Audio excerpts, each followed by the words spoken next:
या गेटजवळ आल्यानंतर सारं मी अनुभवलेलं जग आमच्या डोळ्यासमोर उभं राहतं आणि आठवणींचं जग आमच्यावर राज्य करू लागतं.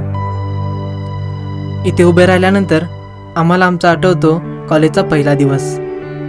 मी पळत पळत इथे आलो आणि पाहतो तर आमच्यासमोर टोल नाक्यासारखं आमचं चेकपोस्ट.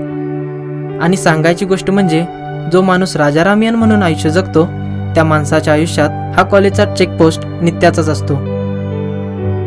इथे आल्यावर ID विचारणारे मामा दिसतात, पण पहिल्या दिवशी मात्र माझी इथे पंचायत झाली. कारण मामाने विचारलं ID कुठे आहे. उत्तर आलं नाही. मग मला कळालं की आता आपल्याला घरी फिरावं लागणार, कारण टोल नाक्यासारखी चुकवेगिरी इथे चालत नाही.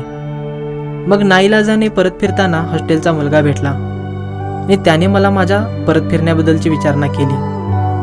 मी माझा प्रॉब्लेम सांगितला आणि त्या देवमाणसाने सोल्युशन देऊन माझा मार्ग मोकळा केला.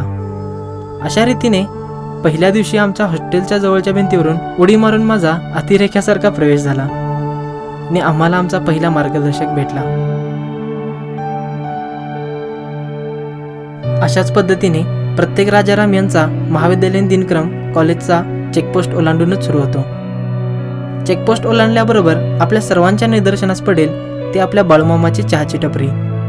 काही जण येथे चहाचे झुरके घेण्यासाठी येतात, तर काही राजारामियन चहाचे झुरके घेत जुन्या आठवणींना उजाळा देतात. अनेक जणांचा सकाळचा पहिला चहा सुद्धा या ठिकाणीच होतो.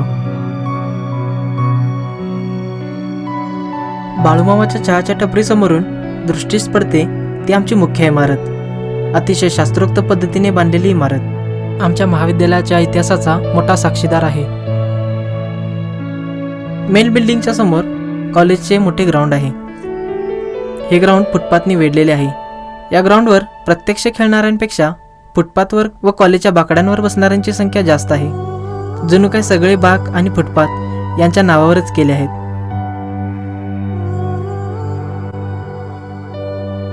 मुख्य इमारतीसमोर वागताना शिस्तीचे दर्शन द्यावे लागते, कारण इथे प्राचार्यांचा तिसरा डोळा कार्यरत असतो. हा तिसरा डोळा म्हणजेच CCTV कॅमेरा.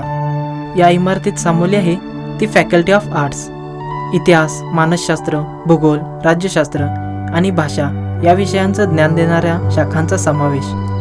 इमारतीच्या वरच्या मजल्यावर आहेत इथल्या क्लासरूम्स. आम्हाला या क्लासरूम्स म्हणजे 3 Idiots चित्रपटातले वर्ग वाटतात, कारण येथे शेवटच्या बाकावरचा विद्यार्थी सर्वात उंचीवर आणि शिक्षक मात्र सर्वात खाली असं वेगळं चित्र पाहायला मिळतं. मुख्य इमारतीत सामावली आहे ती महिलांची एक स्पेशल रूम, अर्थात लेडीज रूम. या रूममध्ये मुलांना प्रवेश फक्त रक्तदाना दिवशीच मिळतो, अशी हास्यास्पद कहाणी आहे. मेन बिल्डिंगमध्ये असलेल्या 4-5 खिडक्या म्हणजे विद्यार्थ्यांची माहिती व त्यांच्या ऑफिशियल कामांसाठी असलेली महत्त्वाची ठिकाणं. अनेक विद्यार्थी येथे परीक्षेचा फॉर्म भरण्यासाठी, स्कॉलरशिपचा फॉर्म भरण्यासाठी, तर काही जण बोनाफाईड काढण्यासाठी येतात. काही महाभाग तर बॅकचे पेपर सोडवण्यासाठी इथली भरपूर वेळा वारीही करतात. मुख्य इमारतीतून सरळ डावीकडे चालत गेलं की आपल्याला गाठ पडेल एक महत्त्वाचं ठिकाण. ते म्हणजे आमच्या कॉलेजचं CPR, म्हणजे आमच्या महाविद्यालयाची मायक्रोबायोलॉजीची लॅबोरेटरी. या डिपार्टमेंटची मुलंसुद्धा काहीतरी वेगळीच सतत अभ्यासात दिसतात. काही ना काहीतरी प्रयोग करत बसलेले दिसतील. या पोरांचं वैशिष्ट्य म्हणजे या मुलांच्या अंगावरील ॲप्रॉन कधीच उतरलेला नसतो, अगदी जेवताना सुद्धा. या डिपार्टमेंटशी जरा जवळचंच नातं असलेलं डिपार्टमेंट म्हणजे आमची प्राणीशास्त्र व वनस्पतीशास्त्रांची डिपार्टमेंट. कारण दररोज वेगवेगळी झाडं शोधणारी मुलं तुम्हाला या ठिकाणी दृष्टीस पडतील. मजेशीर गोष्ट म्हणजे येथे वर्गात फक्त 2-3 मुलं आणि 20-25 मुली असतात. खरोखरच महिला राज या डिपार्टमेंटला तुम्हाला पाहायला मिळेल. त्याच्या शेजारी दुसरी इमारत म्हणजे आमच्या महाविद्यालयाचं ग्रंथालय आणि भूगर्भशास्त्र विभाग. महाविद्यालयाचे ग्रंथालय म्हणजे आमचं एक ऐतिहासिक वैभव, कारण हे ग्रंथालय म्हणजे महाराष्ट्रातील सर्वात जुन्या ग्रंथालयांपैकी एक. आपल्याला हवं असणारं दुर्मिळ पुस्तक फक्त इथेच मिळू शकतं. आणि ग्रंथालयाच्या वरती बसले ते आमचं भूगर्भशास्त्राचं डिपार्टमेंट. इथे प्रवेश केला की वाटतं आम्ही पाषाण युगात आलो की काय, याच संभ्रमात आम्ही असतो. इथे स्वतःला खरोखर करायचं आहे म्हणून प्रवेश घेणाऱ्यांची संख्या कमी आणि कोणत्याही डिपार्टमेंटला ॲडमिशन नाही मिळालं म्हणून नाईलाजाने येणाऱ्यांची संख्या जास्त. पण इथल्या मुलांच्यात टॅलेंट जरूर आहे. हां, या इमारतीच्या बरोबर समोर आहे ते आमचं शेड, सर्वांचं आवडतं ठिकाण. हे सर्वांना आनंद देणारं सर्वात मोठं ठिकाण. कोणीही राजारामियन आपल्या आयुष्यातील काहीही विसरेल, पण या शेडमधले केलेली मजा कोणीच विसरू शकणार नाही. कारण लेक्चर सुटलं की पहिलं आठवतं शेड, भूक लागली की पहिलं आठवतं ते शेड. शिक्षकांच्या गाड्या पार्क करण्यासाठी हे बांधण्यात आलेलं शेड, पण आमचे विद्यार्थी पार्क केलेल्या गाड्यांवरच चढून बसतात. मात्र भागवत सर दिसले की सगळे इथून पळ काढतात. वर्गातल्या मित्रमैत्रिणींच्या टोळक्यांना आधार देणारं आधारवड म्हणजे आमचं शेड. आणखी एक महत्त्वाचं ठिकाण म्हणजे प्रिन्सिपल हाऊस. हे निवासस्थान प्राचार्यांसाठी बांधण्यात आले, पण दुपारच्या वेळेत अनेक विद्यार्थी येथील बाकांवर बसून विश्रांती घेताना दिसतात. येथे ठेवण्यात आलेली बाक म्हणजे आम्ही इंग्रजांच्या काळातली बेंच असं म्हणतो, कारण अशा प्रकारचे ऐतिहासिक बेंच फक्त तुम्हाला राजाराम कॉलेजमध्येच पाहायला मिळतील. सगळं पाहण्यापूर्वी एक महत्त्वाचं ठिकाण म्हणजे केमिस्ट्री, फिजिक्स आणि इलेक्ट्रॉनिक्सची डिपार्टमेंट. महाविद्यालयाच्या सर्व डिपार्टमेंटमध्ये सर्वात मोठं डिपार्टमेंट म्हणजे केमिस्ट्री डिपार्टमेंट.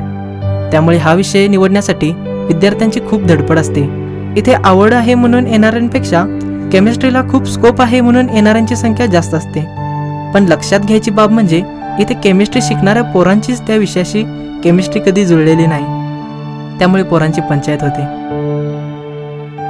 अशा पद्धतीने सगळं कॉलेज फिरून झाल्यावर प्रत्येकजण विसावतो तो आमच्या कॉलेजच्या सर्कलमध्ये. कॉलेजच्या मागच्या प्रवेशद्वारासमोर उभी असणारी 2 भव्य ठिकाणं म्हणजे आम्हा सर्व जिवलग मित्रांच्या फ्रेंड सर्कलला जोडणारी 2 सर्कल. या सर्कलमध्ये बसणारा प्रत्येकजण एकमेकांचा जिवलग मित्र होऊन जातो. अनेक जणांना तर या सर्कलची सवयच लागलेली आहे. या सर्कलच्या जवळ आहे ते आधुनिक, सुसज्ज आणि सुंदर यशवंतराव चव्हाण सभागृह. हे सभागृह याच विद्यालयाचे विद्यार्थी, आधुनिक महाराष्ट्राचे शिल्पकार यशवंतराव चव्हाण यांच्या नावाचा साक्षीदार आहे. आणि याच महाविद्यालयात कधी अवतरते नाट्य, नृत्य आणि संगीताची एक मन मोहून टाकणारी दुनिया. या महाविद्यालयात पाऊल पडल्यावर अनेक विद्यार्थी आपल्या स्वागतासाठी आनंदलेले चेहरे घेऊन येतात. आणि याच महाविद्यालयाचा निरोप घेताना डोळ्यात अश्रूंचे थेंब घेऊन अनेक विद्यार्थी याच ऑडिटोरियममध्ये निरोपाचा अंतिम क्षण घेण्यासाठी येतात. महाविद्यालयात पाऊल पडल्यापासून ते महाविद्यालय सोडेपर्यंत राजारामियन म्हणून जगायला मिळणारं जग म्हणजे आयुष्यातील सर्वात मोठं भाग्य. या महाविद्यालयात येणारा प्रत्येक विद्यार्थी हे भावना विश्व जगतो आणि आपलं पदवीपर्यंतचं शिक्षण पूर्ण होताच हे सगळं सोडून जातो. प्रत्येकाच्या डोळ्यात आपोआपच अश्रूंचा मोती चमकतो आणि अश्रूंच्या थेंबात दिसते ती शेडमधली मजा, बाळूमामाचा कटिंग चहा, सरांचं ओरडणं, सर्कलमधले अनुभवलेले सोनेरी दिवस आणि एक वेगळीच दुनियादारी, एक राजारामियन म्हणून.